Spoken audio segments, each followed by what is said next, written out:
কোন বিষয়টি খটকা লাগে? প্রথমত আমরা কিন্তু জানতাম না যে নবী এতগুলো বিয়ে করছে।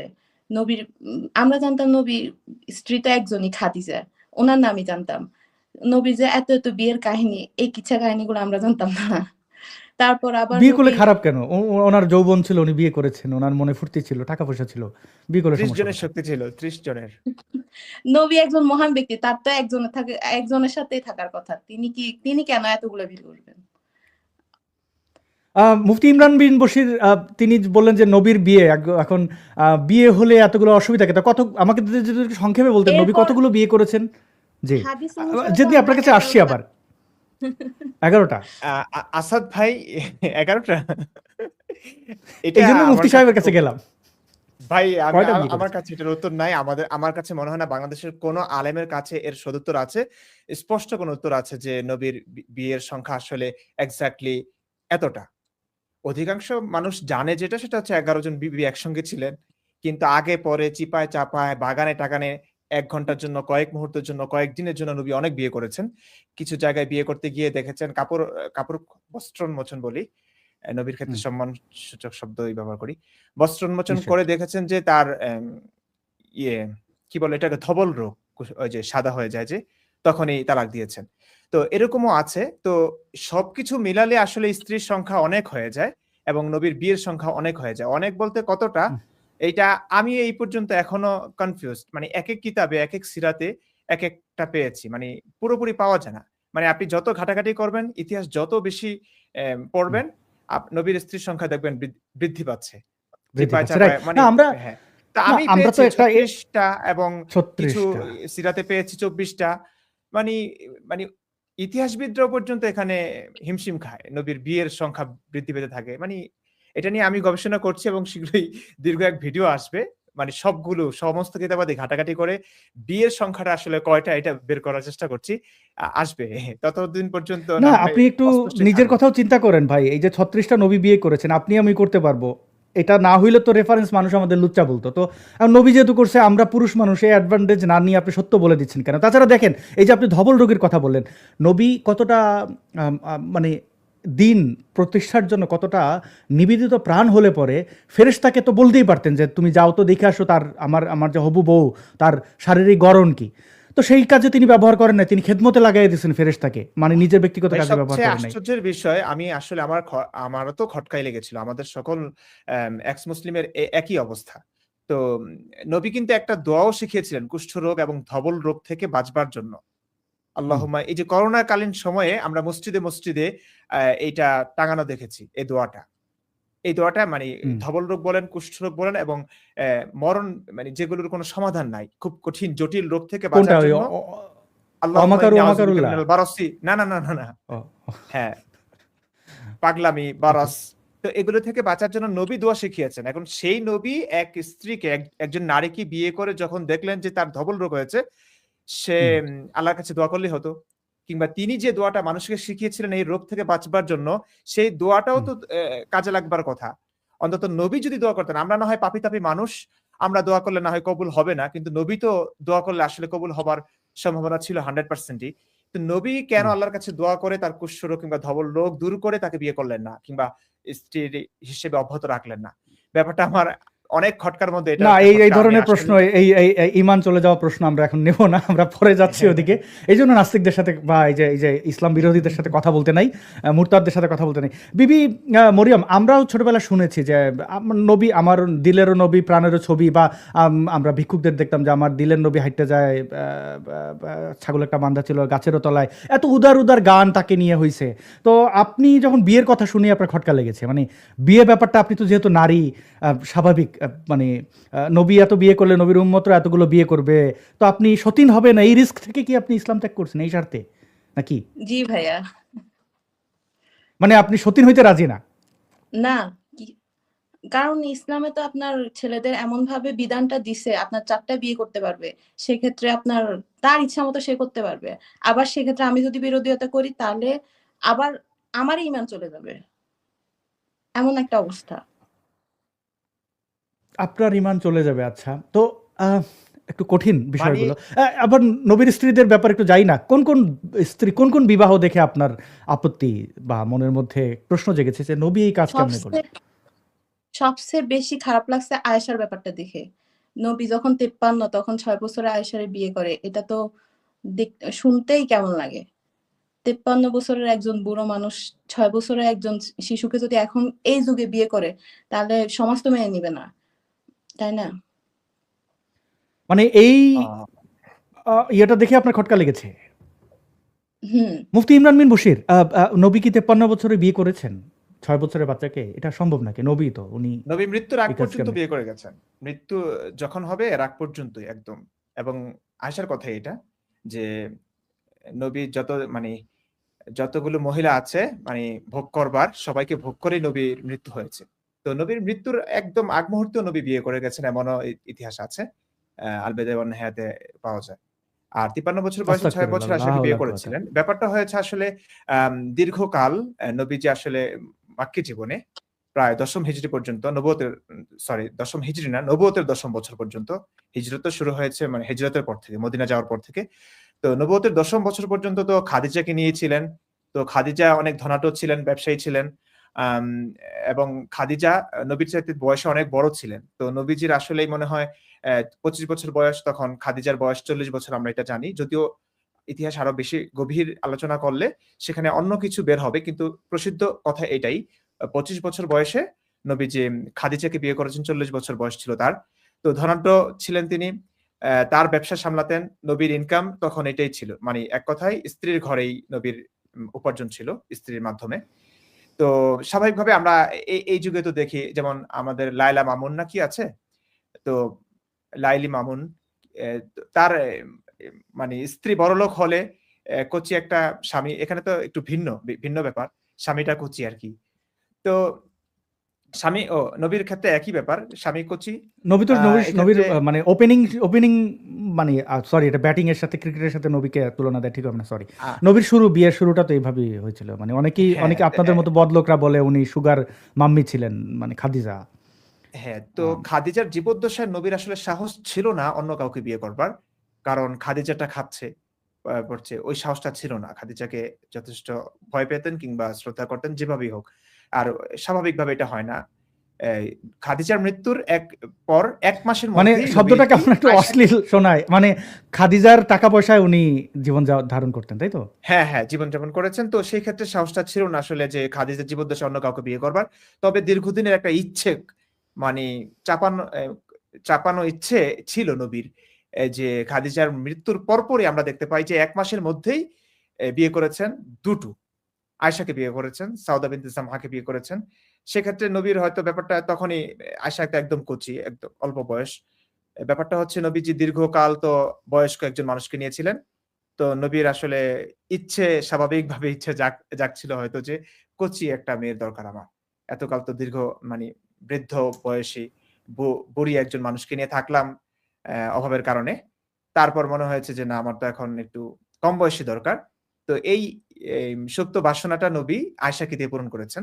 তারপরে তো নবী যখন একটু প্রতিষ্ঠিত হলেন, মদিনায় গিয়ে যখন নবী হিসেবে প্রতিষ্ঠিত হলেন, সবাই তাকে মানলো।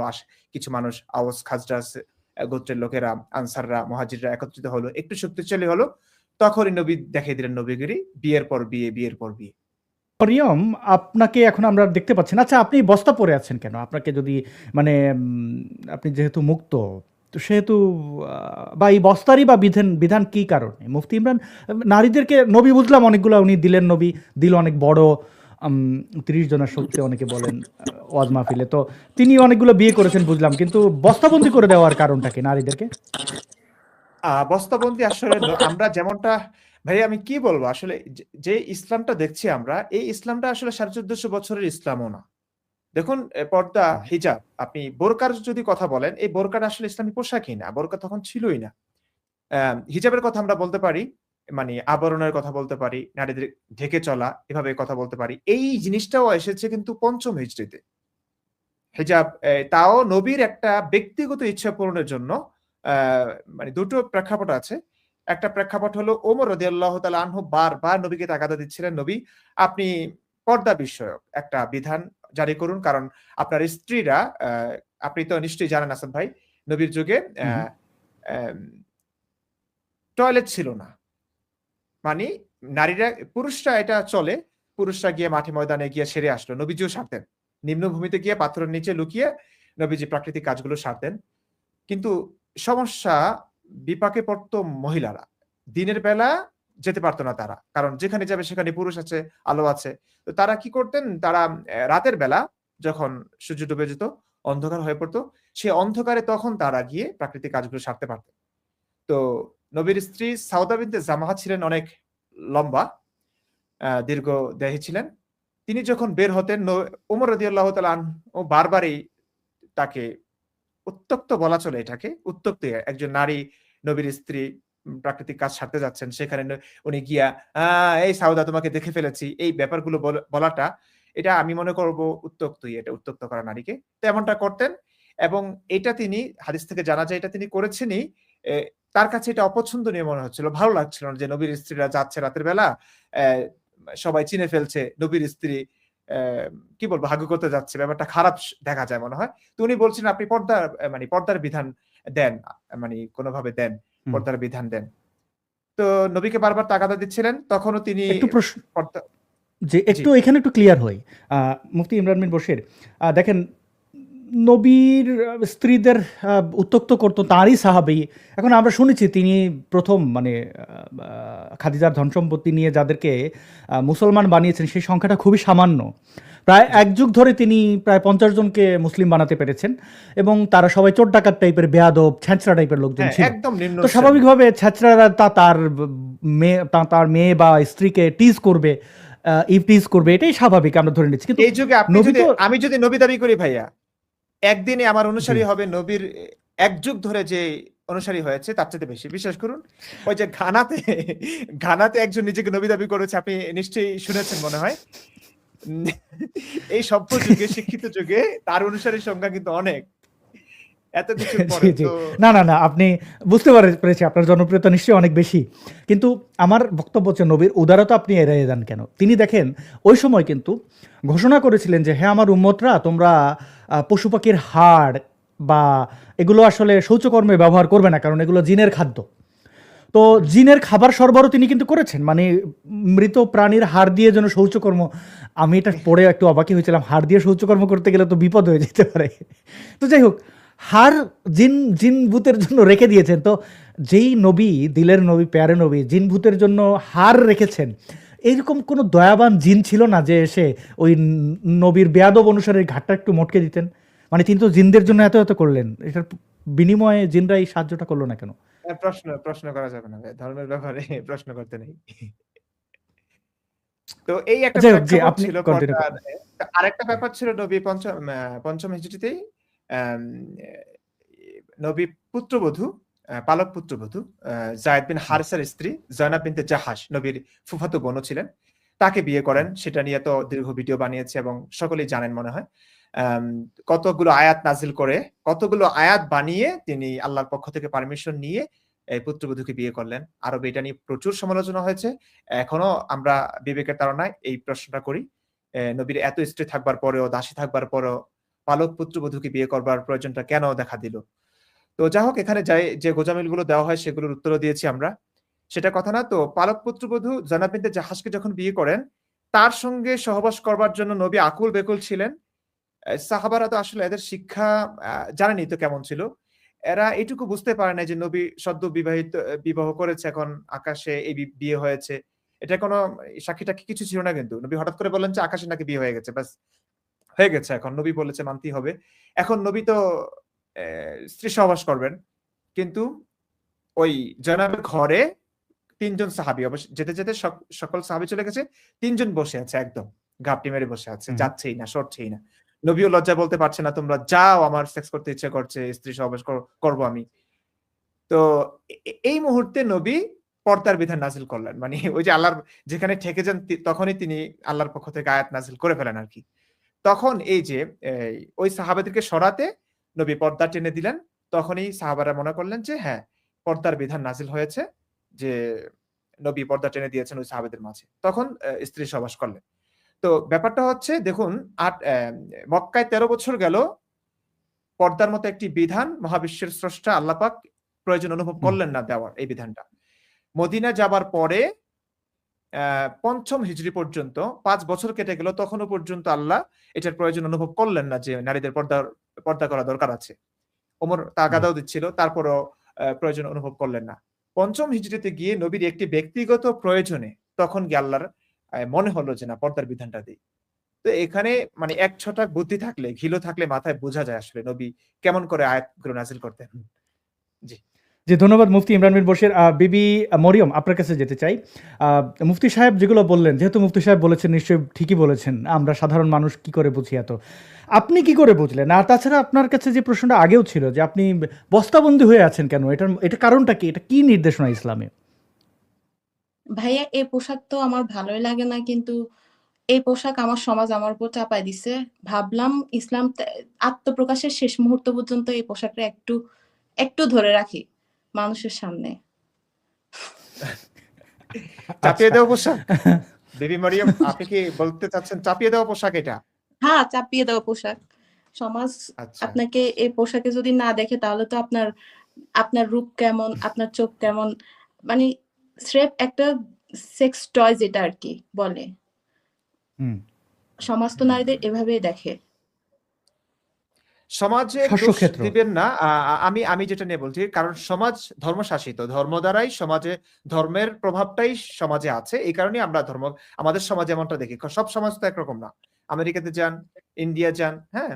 অন্যান্য দেশে তো এরকম না। আমাদের বাংলাদেশের সমাজ কিংবা মুসলিম দেশগুলোর সমাজ ওই ধর্ম দ্বারা প্রভাবিত। সেই কারণে হয়তো আপনাদের সমাজ কিংবা আমাদের সমাজ বলতে পারি, ওই সমাজটা এমন করে ভাবে। রাইট। আমি একটু কমেন্ট পড়ি। মুফতি আচ্ছা, জুলফিকার হোসেন তিনি বলেছেন যে আমি আশ্চর্য হই ফরিদাবাদ মাদ্রাসাতে এত বড় একটা মাদ্রাসায় কিভাবে গুপ্ত নাস্তিক মুরতাদ ইমরান বিন বশির লেখাপড়া করেছে। এই প্রশ্নটি আপনার কাছে করেছেন, আপনার কাছে যাচ্ছি, আরও দুটো প্রশ্ন পড়ে নেই। বিবি আয়েশা, মূর্খ গোষ্ঠী ধর্ম না জেনে না বুঝে কোরআন হাদিস সিরাত না পড়ে কোন লোকের মিথ্যা কথা শুনে অথবা পাপিষ্ট লোকজন, মানে তিনি কি আমাদের যে ইসলাম বলেছে। মুসলিম বন্ধুরা কি লেখেন তা নিজেরাও জানেন না, বোঝেনও না। তারা নিজেরা পড়াশোনা করেন না, অন্যের পড়াশোনার মাপতে আসেন স্কেল দিয়ে, সেই স্কেল আবার বিশেষ স্কেল। মুখ দেখালে ভালো হতো এটি বলেছেন কিং মাস্টার। আর নীলু বলেছেন যে আমার প্রাণের নবী ইমরান বিন বশির। আমারও প্রাণের নবী ইমরান বিন বশির। আপনি বলেন তো যে আপনি ফরিদাবাদ মাদ্রাসা, আপনি কি গুপ্ত ছিলেন? প্রথমেই বলছি ভাইয়া, আমাকে নবী-টবি বলবেন না। অনেকেই মজা করে বলে, না হয় নাকি সিরিয়াসলি বলে আমি জানি না। আপনাকে আমরা গালি দেব না, না গালি দেব না। এক নবীর অত্যাচারে এই পৃথিবীর শেষ ভাইয়া। এই নবী শব্দটা শুনলে আমি ভয় পাই। আমাকে শ্রদ্ধা করে আপনি ভালোবেসে অন্য নাম ডাকতে পারেন। ভাই ডাকলে সবচেয়ে খুশি হব। নাম ধরে ডাকতে পারেন। আমি আপনাদের বন্ধু। আমি সত্যিকার অর্থেই মানবতার বন্ধু। প্রত্যেকটা মানুষের বন্ধু। আমি সবচেয়ে ভালো বন্ধু মুমিনদের। কারণ তাদের মুক্তির জন্য আমি কাজটা করছি। আঘাত করে মাঝে, মাঝে যদিও হাসাহাসি করি, আসলে মূর্খতা দেখলে হাসি আসেই। তো এটা বলে রাখছি। দ্বিতীয়ত এক ভাই বললেন যে ফরিদাবাদের মতো মাদ্রাসা, হ্যাঁ, ফরিদাবাদ ঢাকার অন্যতম মাদ্রাসা বলা চলে। ঢাকার সবচেয়ে সর্ববৃহৎ মাদ্রাসা এটা। বাংলাদেশে প্রায় দ্বিতীয়, হাটহাজারী পরে এটা। সেই মাদ্রাসায় গুপ্ত নাস্তিক মুরতাদ ভাই কি কোন সেন্স নিয়ে এমন কথা বলেন জানি না। আমি মুফতি হওয়া পর্যন্ত তখনও কিন্তু পাক্কা ধার্মিক ছিলাম। ইফতার পরে, মুফতি হওয়ার পরে ইমামতি নিলাম। ইমামতিতে আমি কি করেছি, ইমামতিতে অনেক শিক্ষকতা, তারপরে হচ্ছে ওয়াজ মাহফিল, অনেক অফার আসছিল। আমি সব বাদ দিয়া আমি ভাবলাম যে আমি যেহেতু একজন লেখক, সেই হিসেবে আমি ৩টা বই লিখেছি। আমার এই সবগুলো সামাজিক কিংবা প্রেমের উপন্যাস, কাব্যগ্রন্থ। আমার আম্মু আব্বু এগুলো একদমই পছন্দ করেন না। তোকে বানিয়েছে আলেম, তুই এগুলো কি লিখিস? প্রেম, ওই যে আমি একদিন প্রেমিক হব, কি শুধু প্রেম। তারপরে অভিনীত জীবন, স্বর্গপুরী। তো আমি ভাবলাম যে না, এখন একটু সিরিয়াস হই, মানে ধর্ম নিয়ে লিখি। পরে ভাবলাম যে আসলে ধর্মের সব সেক্টরেই লেখক আছেন, ভালো, ভালো লেখা আছে। আমি একটু ভিন্ন টাইপের লেখা লিখি। এখন বর্তমান দেখেছি আমি নাস্তিকদের উপদ্রব বাড়ছে। নাস্তিকরা ইসলামটাকে প্রায় শেষ করে দিচ্ছে। অনেক মানুষ সংশয়বাদী হয়ে পড়ছে। আপনারা তো আছেনই। এই আপনাদের প্রতি রাগ করে ক্ষোভে আসিফ আচ্ছা, মনিরুদ্দিন ভাই আছে। নাস্তিকদের উপদ্রব মানে কি? নাস্তিকরা কি পোকামাকড়? মানে আপনারা মাদ্রাসা থাকতে এটা মনে করতেন? মানে এমন করেই বলতাম আসলে। মানে হুজুর এমন করে বলতো যে নাস্তিকদের উপদ্রব বাড়ছে দিন, দিন। ওরা প্রকাশ্যে কথা বলছে, আমাদের নবীজিকে গালি দিচ্ছে। তা আমি ভাবলাম যে সর্বপ্রথম আমার কৌতূহল আসে, আমাদের প্রাণের নবী, প্রিয় নবী এমন একজন মানুষকে নিয়ে গালি দিবে কেন? মানে মাদ্রাসার ভিতরে আসলে আমরা নেগেটিভ বিষয়গুলো পড়িই না, কিংবা নেগেটিভ বিষয়গুলোকে এমন গোঁজামিল দিয়ে শেখানো হয়, আমরা মানে আসলে কোন নেগেটিভ? ইসলামের বিরুদ্ধে যে এমন ইসলা মানে মানে ইসলামের বিরুদ্ধে বলতে কিছু না। আপনারা যা বলেন কিংবা আমরা এখন যা বলছি এগুলো তো ইসলামের বিরুদ্ধে না। এগুলো তো ইসলামী ইতিহাসই আছে, কোরআন হাদিসে আছে। হুম, মানে এগুলো মানবতা পরিপন্থী, মানবতা বিরোধী। সেই ব্যাপারগুলো যেমন দাসী সেক্সের কথা বলেন, এই ব্যাপারটাকে আমরা খারাপ মনে করতাম না। এভাবে ভাবতাম না যে যুদ্ধবন্দিনী একজন নারীর কনসার্ন থাকে না। এই জিনিসটা তো আসলে এতটুকু সেন্স আমাদের ছিল না আসলে। আমাদেরকে শিখানো হতো তারা কি করবে? তারা অসহায় এই কারণে তো সেক্স বৈধ করেছে। তো এখন যেমন করে ভাবছি, তো এগুলো আসলে ভাবনার সুযোগ ছিল না আমাদের। তো আমি আমি যখন ইফতার শেষ করলাম, ইমামতি করলাম, অন্যান্য সব বাদ দিয়ে আমি ভাবলাম যে নাস্তিকতা নিয়েই বই লিখবো, ওদের দাঁত ভাঙা জবাব দিব। তখন আমি শুরু জি। করলাম যে হ্যাঁ, এখন আমাকে একটু নাস্তিকদের কথাগুলো শোনা দরকার। আমার ভিন্নধর্মী ভিন্ন মন মানসিকতার মানুষদের লেখকদের বই পড়া দরকার। তখন আমি পড়া শুরু করলাম। তারপর দেখলাম মানে যুক্তিগুলো বুঝবার চেষ্টা করলাম। তারা কি বলে? একদম নিরপেক্ষ দৃষ্টিকোণ থেকে। একটা সময় তারপরে আমি ভাবলাম যে না, নাস্তিকরা যা বলে ওরা ওদের মতো করে ব্যাখ্যা বিশ্লেষণ করছে। মনে হয় কোন জবাব আছে, সদুত্তর আছে। বড়, বড় বিজ্ঞ আলেমরা আ বিদগ্ধ আলেমরা হয়তো এর উত্তর দিতে পারবেন। তো জি। আমি আ যতগুলো নাস্তিকদের জবাব আছে এই সমস্ত বইগুলো পড়লাম, আলেমদের জবাব দেখলাম। এগুলো শুনে আমি পুরোপুরি সংশয়বাদী হয়ে পড়েছি যে না, এমন উত্তর এটা গোঁজামিল ছাড়া কিছুই না। এ তখন আমার একদম দিন, দিন খটকা বাড়তে, বাড়তে একটা সময় ক্লিয়ার। অনেক আলেমের কাছেও গেলাম। দেখলাম যে আলেমরা এগুলো জানেই না কিংবা এমন উত্তর দেয় যেটা কোনো উত্তরই না। উত্তরের মধ্যেই পড়ে না। তারপর কি আর করা? শায়েখ আহমদুল্লাহকে বললাম যে, "আপনারা একটু আমাকে বোঝান।" আজহারীকে বললাম, "আপনারা আমাকে বোঝান।" উনারা বোঝান না, বোঝানোর প্রয়োজন অনুভব করেন না। তখন ক্লিয়ার মাথা হলাম খারাপ। যে না, আসলে উনাদের কাছে উত্তর নাই। আমি নাস্তিক ছিলাম না। নাস্তিকতা নাস্তিকতার মন মানসিকতা নিয়ে কেউ মুফতি হয় না ভাই। এতদূর পড়বো কেন? আমি ডাক্তার হতাম, ইঞ্জিনিয়ার হতাম। কি পরিমাণ? খুব দারুণ একটা কথা বলেছেন যে আসলে নাস্তিকই যদি মানে হবেন তাহলে তো সেটা তো সহজ। মানে ইসলামের মূল বইগুলো পড়ে ফেললেই হিসাবটা মিলে যায়। তারপরে যত হায়ার স্টাডি করবেন। যেমন আমি একটু উদাহরণ দেই, আসিফ মহিউদ্দিন তিনি কিন্তু হাফেজ মাওলানা মুফতি নন। কিন্তু হাফেজ মাওলানা মুফতিদের মতোই কিন্তু ইসলাম জানেন বা অনেক ক্ষেত্রে জি, বেশিই জানেন, কারণটা কি তিনি বেশি জানা। পড়েছেন। তো এটার জন্য তো ডিগ্রির দরকার নাই। এই ডিগ্রির এই যেমন মুফতি ইমরান বিন বশির তার এই ডিগ্রি দিয়ে তিনি কি করবেন? মানে বেকার সময়টা লস আরকি। তো যাই হোক, বেলা তিনি কমেন্ট করেছেন যে অদূর ভবিষ্যতে আমরা কি মরিয়ম ম্যামের ভিডিও পাবো? হ্যাঁ, বিবি মরিয়ম নামের ইউটিউব চ্যানেল হয়তো খোলা হবে ইমরান বিন বশির, আমরা আশা করছি খোলা হবে। আমি একটু দর্শকদের পরিষ্কার করে বলে রাখি যে আমি এই ঘটনাটি মানে এই যে বিবি মরিয়ম তিনি ইসলাম ত্যাগ করবেন, প্রকাশ্যে আসবেন, এটা নিয়ে অনেকদিন ধরে কথা হচ্ছিল, কিন্তু আমরা সময় ওইভাবে করতে পারছিলাম না। আরও বলি, আরও অনেকেই সামনে আসছেন যারা তাদের এই সত্যের যে সন্ধান পাওয়া এবং সেগুলো আপনাদের সাথে ভাগ করে নেওয়া সবই হবে।